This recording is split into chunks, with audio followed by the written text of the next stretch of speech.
Ramai orang ada impian nak hidup senang, nak bebas kewangan, nak bahagiakan family. Semua orang ada. Tapi masalah sebenar bukan impian. Masalahnya tak ada misi. Impian tu jauh, misi tu dekat. Impian buat kita teruja, misi yang buat kita bergerak.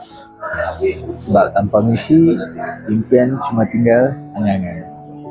Ramai orang pasang azam, tak 2 tahun, tapi hujung tahun ulang balik hidup yang sama. Bukan sebab tak mampu, tapi sebab tak jelas apa nak buat hari ini. Misi sebenarnya simple dan tuan-tuan buat.